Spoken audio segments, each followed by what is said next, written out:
Welcome to Western Chester County Checks In. I'm your host, Justin Chan. It is Wednesday, August 18th, 2021, and we are coming to you live from our offices in the Lukens office building in downtown Coatesville. We have a great show for you today, including a tour of Applecross Country Club, a business insight segment on when your business needs insurance, and we visit the Coatesville Youth Initiative to learn more about what they do for our community. But first, let's talk about some upcoming chamber events. Our next event is next Monday, and it's our golf outing at Applecross Country Club. 10:30 a.m. registration for that event. Registration for it is closing soon, so make sure you get your tickets if you haven't done so already. After that, we have a ribbon cutting at Suburban Brewing's new tap room. That's in Honeybrook, Wednesday, September 1st, 4 p.m. to 6:30. After that is a big event. It's the Coatesville Invitational Grand Prix. The Chamber is hosting the VIP area for that event. And that'll be Saturday, September 18th from 8 a.m. to 3 p.m. The VIP area is going to include food and drinks all day. Tickets for that are $50. It's right on the starting line of the course, so really good event. Visit westernchestercounty.com to register for all of those events and for any more details.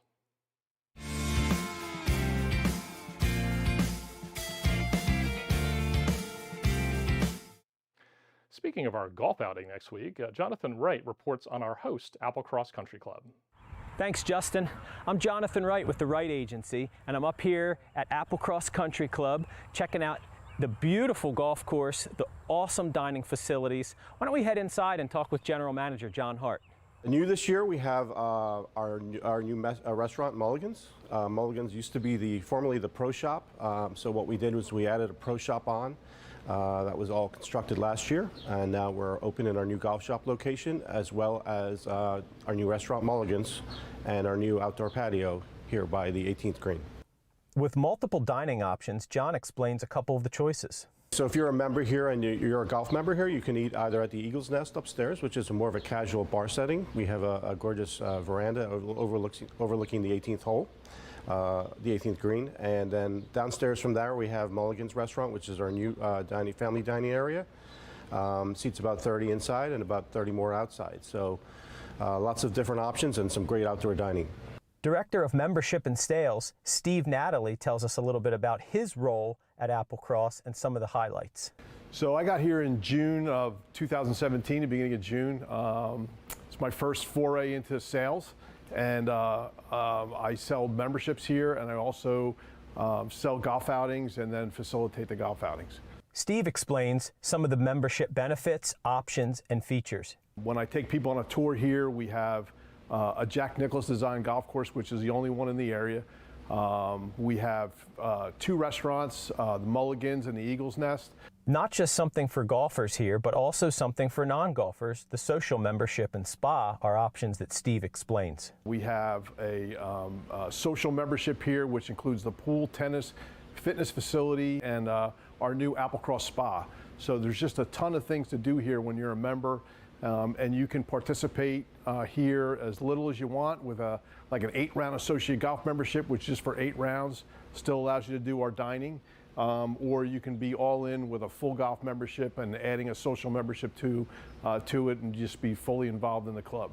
The golf course at Applecross is very special. Steve tells us why. Well, what's really cool is we're a par 35 on the front and a par 37 on the back. So we have 3 par 5s on the back and 1 par 5 on the front.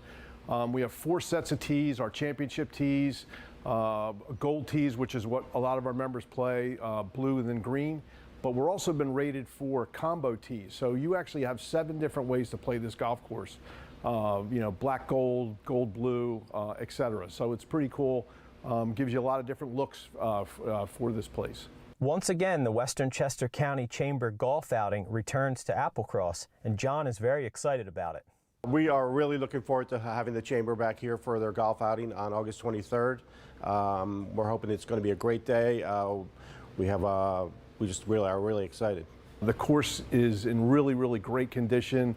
It's playing a little bit faster, a little bit firmer, which all our members are really excited about. So those are kind of the newer things here. Big thank you to Applecross Country Club for hosting us today. We really want to thank John Hart and Steve Natalie for taking time out of their busy schedule to talk with us. Please mark your calendars for our golf outing Monday, August 23rd. There's plenty of options for golfers. You can get a foursome, or there are sponsorship packages available. So please reach out to Donna, Rachel, or Ashley, and we can give you more information. For Western Chester County Checks In, I'm Jonathan Wright with the Wright Insurance Agency. Back to you, Justin. Thanks, Jonathan, and thanks to the Applecross team for taking a few minutes to show us the club. We hope to see many of you there next Monday. If you'd like to have your business or nonprofit featured on our show and you're a chamber member, we'd love to have you on. Reach out to our communication coordinator, Rachel. Her email is on the screen there, rachel@westernchestercounty.com.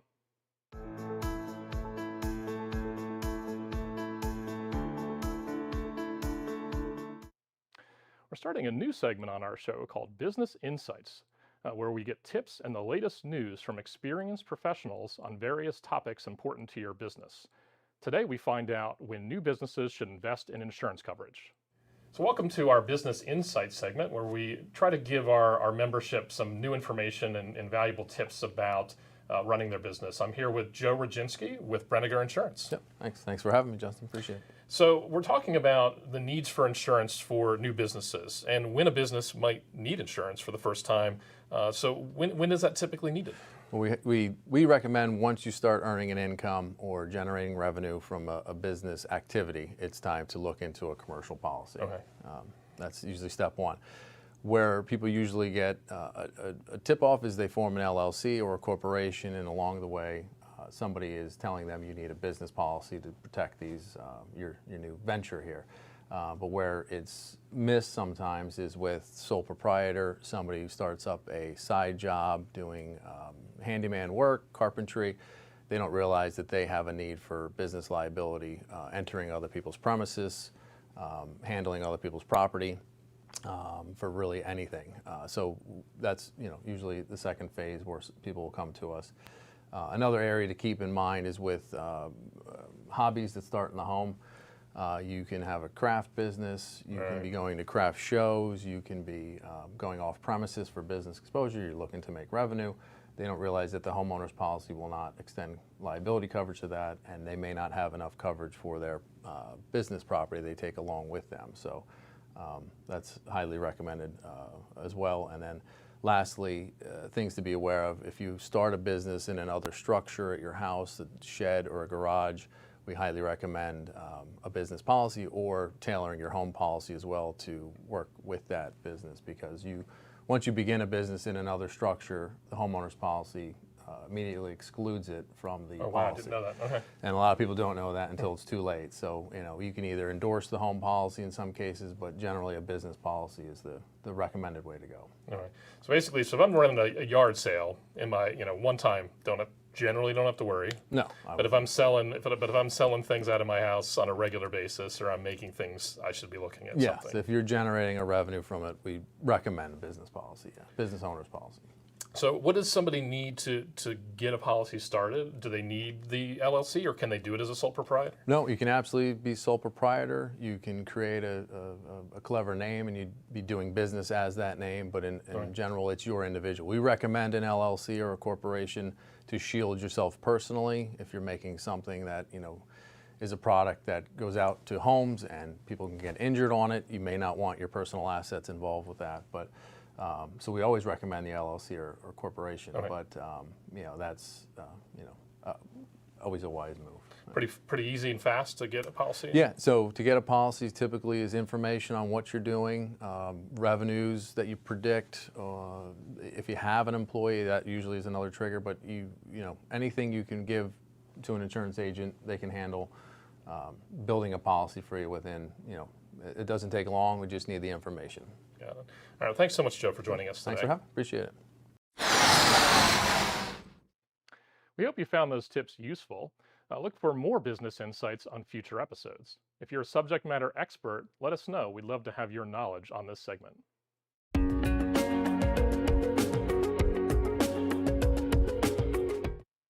It's time for our community update segment this week. Ashley had a chance to visit the Coatesville Youth Initiative to find out more about how they help our community. Thanks, Justin. I'm Ashley Pierce with the Western Chester County Chamber of Commerce. We're here today at the Coatesville Youth Initiative, and we're talking to the Executive Director, Jarvis Berry, about the organization. When CYI was first starting, the way it started was we got community members together to talk about the needs, and we built committees based on that. I was a volunteer in one of the committees, and after volunteering, I think for 2 or 3 years, or maybe not that long, a year or so, I then became a full-time staff, and I was pretty much one of the first staff hired. Me and Kaya Scott, the founding executive director, she was hired, and right away, I was hired as staff. He tells us how the organization helps the community. We've really served a lot of youth directly, and that's through leadership development. We also just offer chances for youth to come together, what we call pro-social opportunities, which is really just positive activities. So that's kind of a big way we really support the youth. But in addition, we also work with agencies in the communities. One, to find out the needs they have. We run a coalition, and the coalition brings together all different nonprofits and organizations that serve youth in the community. And the idea behind that and how that helps the community is we're able to bring our resources together and make bigger projects. We also met with Helen, the program director, and she tells us about the programs they offer. We offer a variety of programs. Again, part of our prevention efforts are involving the whole community, really getting everyone involved in helping and supporting youth. So to that end, we offer programs for parents, like specifically our Moms Cafe, which is a group of Coatesville moms who can come together, they chat. We offer free childcare so they can really just focus on themselves, other moms. Helen talks about opportunities for volunteering with CYI. We're always looking for help with our programs. We're always looking for mentors to work with our youth and just provide that positive role model. And then we're also looking for opportunities for youth to learn more about business and entrepreneurship. We have a lot of youth and a lot of alumni who have side businesses or they're working on building their own business. Sam, the program coordinator, tells us about his experiences with CYI when he was a teenager. When I was younger, I was actually, full transparency, I was on the verge of, well, I did get kicked out of the Coatesville School District for behavioral issues. I was at a charter school at the time. In this program, my grandmother had saw it online. She had me go through it. And initially, I wasn't really feeling it because I didn't really want to do work. I didn't really want to connect with people, different things like that. I had a different mentality at the time. But what the program truly did for me was it gave me hope and it gave me an opportunity to realize my potential. He tells us about the Service Corps program. So a typical day in the life of a Service Corps youth is Monday through Wednesday, they're at the job sites. So they arrive here at 7:30, they have breakfast, we do our morning routines, our chants, our recognitions, different things like that. And then they get on their bus, they go to their different job sites. So some of the job sites can vary from camp counselors to some of them, they work at a site where they work with mentally disabled individuals. And a lot of it is education-based, camp counselors. A lot of it's just teaching them different skills. The youth in the community benefit greatly from the organization. You can't really affect youth without hitting their circles that they're in. The school is part of that circle, the parents are part of the circles, and the community themselves. So we do work a lot with parents. We offer a Moms Cafe, so where moms can come in and just it's really informal. They have a meal. They bring their kids and there's childcare, but really the goal is that they develop peer networks of best parenting practices and things like that. There's opportunities for businesses to get involved with CYI.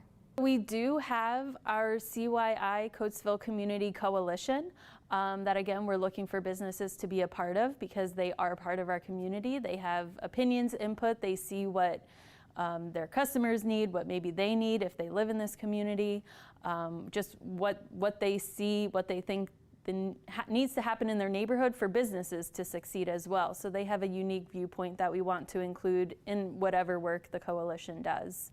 Working with youth is extremely rewarding for the team. I'm able to see growth on a daily basis. The interesting thing is always seeing our kids week one, day one, and how they interact with each other, how they engage with the program to week 8. A lot of people don't think within 8 weeks a lot can change, but when you have the right pieces in place, when you have the right structure in place, this program really helps elevate those youth from where they are to where they can be. We even do letters that they write to themselves day one and that they'll read during the last week of the program. Coatesville Youth Initiative has plans for expansion. A couple big things we hope. We definitely hope to triple our programming, and not just for programming's sake. The big goal is we want to affect more youth. We really want to have a larger impact on the community. So we're going to increase the number of programs we offer that will be able to impact youth, but also parents, once again, families. That's kind of the big picture. It was great to learn more about the Coatesville Youth Initiative. If your business is looking to get more involved in the community, CYI is a great place to consider. Reporting for Western Chester County Checks In, this is Ashley Pierce. Service Corps, how are we feeling today? Fantastic, terrific, great, all day long. Back to you, Justin. Thanks, Ashley, for that report, and to the CYI team and participants for letting us visit and learn more. That's it for our show today. Tune in on September 15th at 11:30 for our next episode. For now, that's it. I'm your host, Justin Chan. Thanks for watching, and we will see you next time.